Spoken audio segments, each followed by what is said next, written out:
What's up, everybody? My name is Zenith, and this is another Zerg Hex Plus tutorial.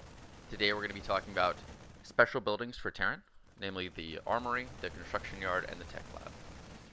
Start off, let's talk about the Armory.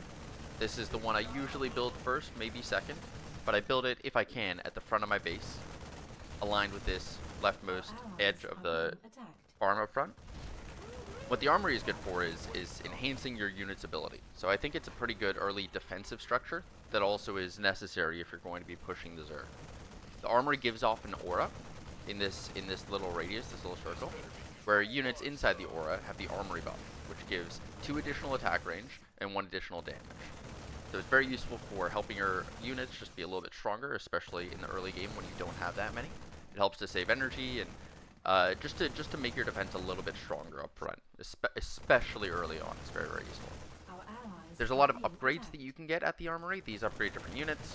For example, the Rapid Fire upgrade doubles your Reaper's attack speed. The Instant Discharge ability grants your Shock Troopers a special ability that lets them do single target spell damage. And then Shattering Laser is a Marine ability that allows the damage they inflict to bounce to enemy targets every time they shoot. So these are 3 very useful upgrades in certain situations, but there's a lot of important upgrades that you'll need to research and learn more about in a future video. Our allies are being attacked. The next building I want to cover is the Construction Yard. And the Construction Yard is generally the primary defensive structure, I'd say. What the Construction Yard lets you do is fortify a position without needing units to defend.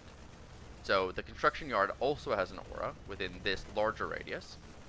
It says the Construction Yard aura reduces incoming damage and regenerates structures around it. So anything inside this radius, if it's damaged, will slowly regenerate HP. I think it regenerates at about 2 HP per second, something along those lines, pretty slowly. But you can build after creating the Construction Yard, you can build these defenders from your command center and link them to the Construction Yard. You can see I'm rallying them directly to my Construction Yard, and I have a little extra step beforehand just so they show up right next to it, so they're not really far away. And what the defenders do is they can link to your Construction Yard. You can see in the tooltip here, Defender links to structures to enhance their defensive capabilities. And with the Construction Yard, it transfers 40% of their repair rate to nearby structures. For the Defender, their automatic heal ability repairs at 10 HP per second. So for each Defender you link to your Construction Yard, maximum of 3, it increases the healing capabilities of the Construction Yard by 4 HP per second, which is very, very significant. More than triples the defensive capability or the healing capability of the Construction Yard.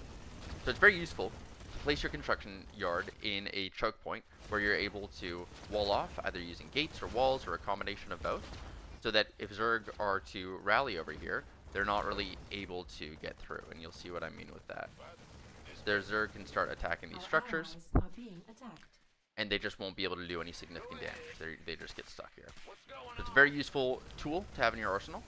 But in addition to just those basic capabilities, there's a few very important upgrades that are available at the Construction Yard, some of which are defensive in nature and many of which help with your economy. But maybe the most fundamental upgrade here is Unified Armor. Unified Armor affects all of your walls and gates going forward, and it causes them to share HP, basically to pool their HP. And it's not a perfect pool. It doesn't combine the structures in any way, but it effectively allows your buildings to start leeching HP off of each other in order to survive a little bit better. The best effect of this is that if you do have one building like this gate being attacked, the surrounding gates will also lose some HP, and the Construction Yard aura will affect each of those units individually. So if you have one building being attacked with substantial damage, all of the buildings will be damaged. So rather than just one building getting that, 12 plus 2, around 14 HP per second regeneration, you get it for each of these different buildings. And so if they're doing 14 or 15 damage per second, it becomes offset by the healing ability shared between all of these different gates that are effective. So extremely valuable to get this upgrade, and it works whether you're in the construction yard or not. It's a permanent upgrade. You have it for the rest of the game. So very, very strong, important upgrade. Also very important, and I think these are some of the best early game upgrades, are the gas extraction upgrades. If you look at our Vespene geysers, this is a upgraded refinery, and it generates 2 gas every 4 seconds. Or, what is that? Every 4 seconds, 2 gas times 15 is about 30 gas per minute for an upgraded refinery. Versus the gas extraction upgrade, where if you see it says produces 1 gas every 3 seconds, and this can be upgraded 3 times for a total of 3 gas every 3 seconds. But at the bottom of the tooltip, it also says production is doubled with solid foundation. A solid foundation is an ability that the construction yard gets after 2 minutes. So once the construction yard has been built for 2 minutes, once it's been in that same place for 2 minutes, its health increases by 300, and it also impacts this gas extraction upgrade. So rather than producing 3 gas every 3 seconds, it produces 6 gas every 3 seconds. Times 20, that ends up being 120 gas every minute, which is equivalent to 4 of these upgraded refineries. So if you look in our base, we have a total of, what is this? This is 10 refineries that belong to us. And so we get a 40% boost to our gas production by getting these 3 upgrades with solid foundation. So super useful upgrades. I get them every game. They're usually the first upgrades I research from the construction yard. And it just significantly increases your gas production, which will benefit your economy substantially later on. There's another economy upgrade, which has a lot of levels here. It's the improved farming upgrade, which boosts the speed of production of all farms and plants. So your fruit farms, your sheep farms, your cow farms, and your chemical plants. The fruit farm generates 2 minerals every 10 seconds. So once you have this upgrade, it will generate 2 minerals every 9 seconds. And you can keep upgrading this. I think 7 times. You can upgrade it until it's just 3 seconds. So you can more than triple your mineral production just by getting these farming upgrades. Now, they scale by a factor of 2. So the first upgrade is 100, the second is 200, 400, 800, 1600, and so on, up until 6400. So they get pretty expensive, but oftentimes it's very useful to get them early on. There's usually a mineral production threshold, at which point it becomes more cost effective to build these than it is to build more sheep farms or cow farms or chem plants. And so finding that equilibrium is useful. And I've got a spreadsheet that details this that I'll link in the bio of this video. The last couple upgrades, we have the plasma cannons upgrade for sentry guns. Sentry guns are a defensive building that use energy to shoot. They're pretty expensive, both in initial cost and in their energy usage, so I don't usually build them.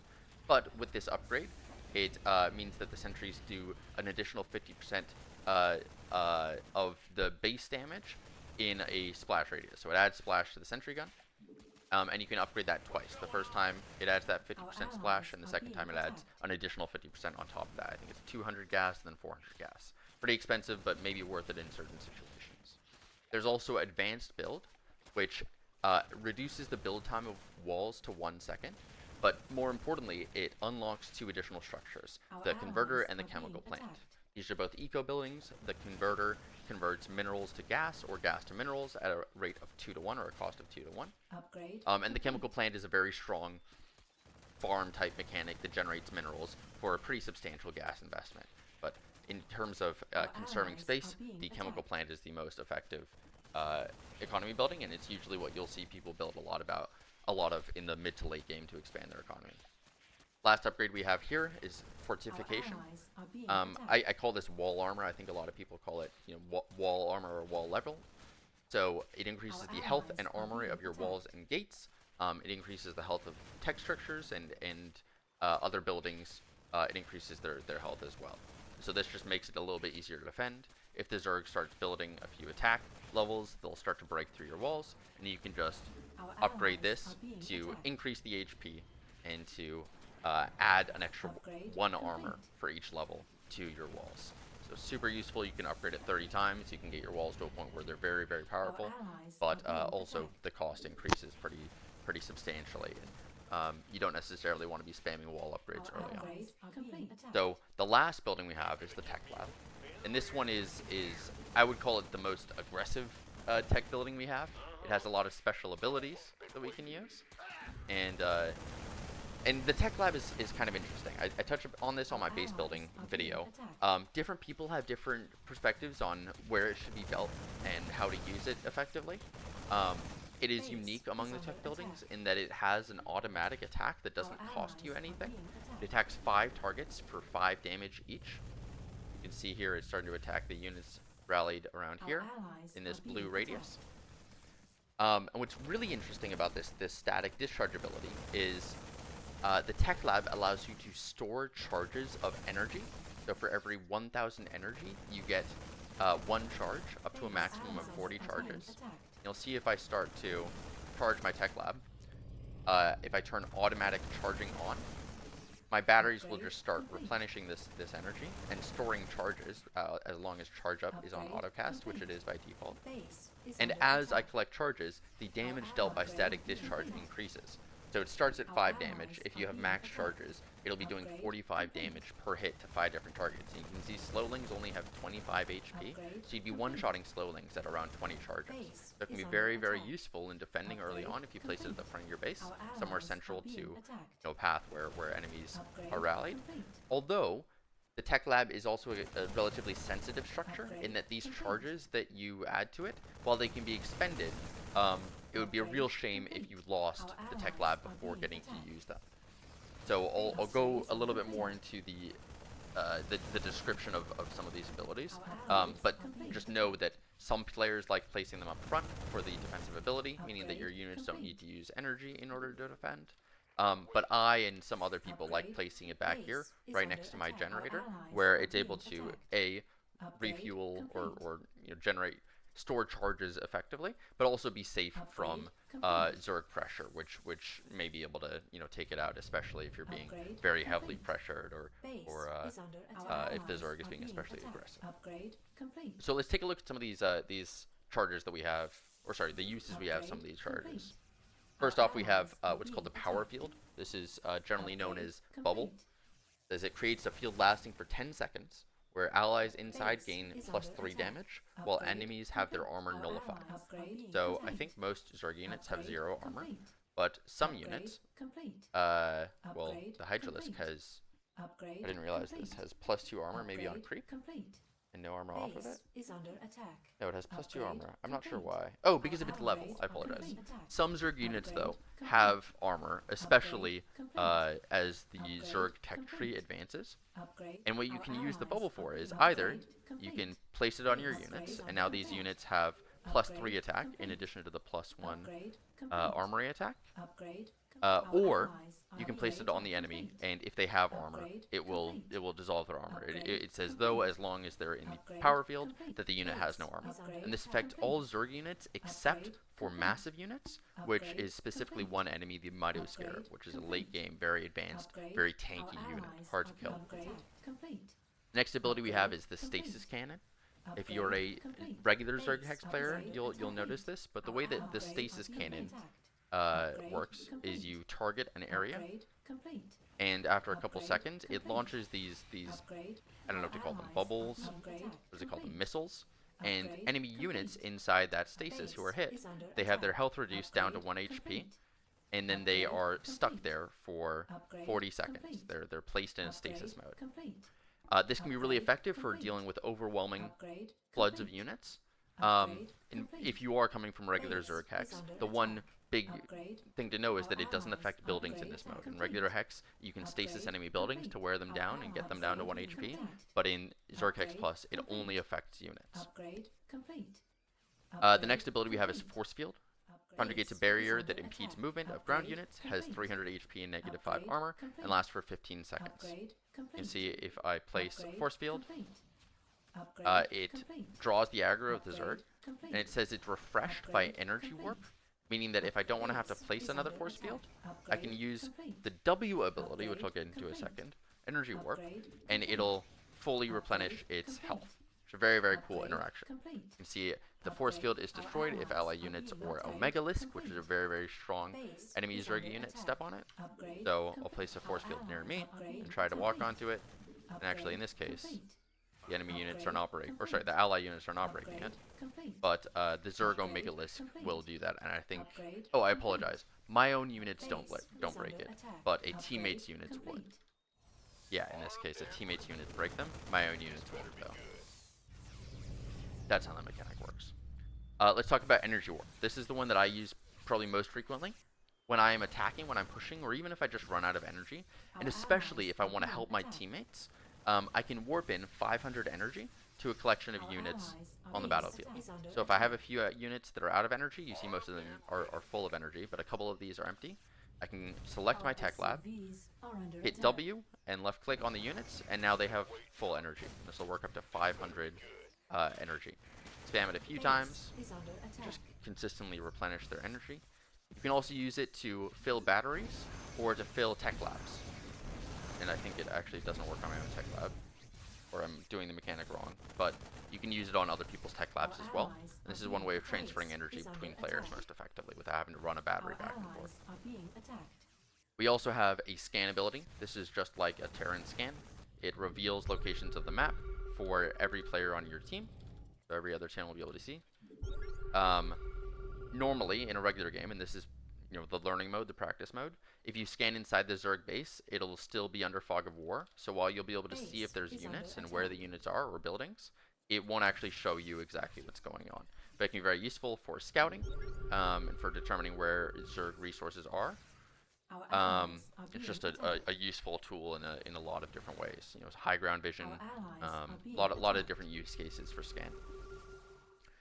There's a couple other upgrades that are locked right now, or not upgrades, but abilities. One is the Italis or Italis. Different people pronounce it differently. I call it an Ita most of the time, or an Italis.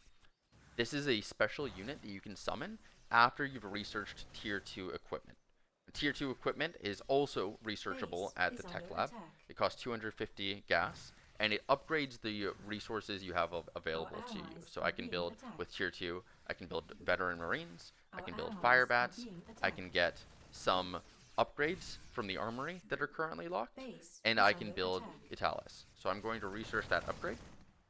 The other upgrade or ability that's locked right now is the ion cannon. Ion cannon is a very, very powerful laser beam that shoots down from the sky. You need 40 charges, so 50 charges, a full tech lab in order to use it. But what's really special about the ion cannon, besides being a beam that decimates units in its path and lasts for 20 seconds in a way that you can move it around, is that the ion cannon can damage the hive permanently. So you can see in the tooltip it says deals up to 400 damage to a hive, and inflicted damage cannot be regenerated from. So sometimes, if the Terran is having a hard time pushing, they can use the ion cannon on a hive, and you can see it starts with 4,000 HP. I'm going to have enough energy to launch this in just a second. 49 charges, now 50. I can use it on the hive, and most of the time you want to hit the large spine crawlers here to damage them as well. And you'll see that it first loses 150 HP for every big spine on that side of the map that's destroyed, and then every additional piece of that 400 damage that's dealt to the hive is also permanent. So it loses 300 max HP, 150 for each of the big spine crawlers on that side of the map, and that's an interaction that I'll explain later on in one of these videos. But in addition to that, I dealt 400 ion damage to this hive, so it will never regenerate. The discrepancy here from 3,300 to 3,700. I hope that makes sense. I'll explain more in a later video, but ion cannons can be very, very useful to defeat the Zerg. You can see it's 10 ions to kill each hive, so if your team is able to put together 20 ions throughout the course of the game, you can kill both Zergs. And usually with fewer of them if you're able to kill some of those big spines or kill one of the hives with units. So the last unit that last ability I want to take a look at here is the Italis. It's a very, very powerful defensive unit. A lot of players like to rush this out. It takes a second to warp in, but you can warp it in anywhere on the map that you have vision. And it deals this splash damage. It has very, very long range. I think it's 14 range. So you can hit spine crawlers without getting hit. You can do splash damage to enemy units that bounces between them. and it's just a very, very strong defensive unit, Our especially allies if you are get a few being of them out. attacked. Lots of players like to get this early, or if they notice their teammate is struggling, I might, build a Natalis, send it to my teammate, and share control with them. Normally in the top right menu, you'll have a share player menu, and you can right click it and grant other players control of your units. So oftentimes, if I feel a teammate is struggling, I'll give them a Natalis. Also, after it's been spawned in, it has this teleport ability, which can be used once every 240 seconds, and can be cast on on your own structure or an allied structure. So I'm going to use it on my teammate's command center, and it teleports there. It takes 5 seconds to warp in, and then it stays there, and it can teleport again in 240 seconds. But now my teammate has a defensive resource. If this were a real game, I would share control with them so that they can move it around and keep it safe. And it's just a very, very, very powerful unit. Last little thing here is the tier 3 equipment. Of course, we start with tier 1. We can upgrade tier 2 for 250, and then we have tier 3, which unlocks some further upgrades in the armory, and also unlocks elite marines. You need tier 3 equipment from the tech lab there. That's all of the abilities from the special buildings.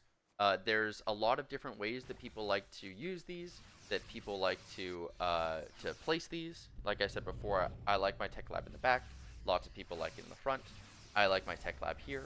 Lots of people like it further back, where they can hold this as a choke, or maybe in the middle, where I usually place my armory, and sometimes even on one of these sides. There's a lot of different ways to set your base up, and I touch on this in the base setup video, but these 3 key structures will really help to protect different sides of your base and allow you to succeed in the game, to make substantial impact throughout the course of the game. So I hope this has been helpful. Let me know if you have any questions, if there's anything else you want to see in a video like this, and if you have any comments, feel free to email me at zenithstarcraft.com or comment on this video, and I hope to see you in a game sometime.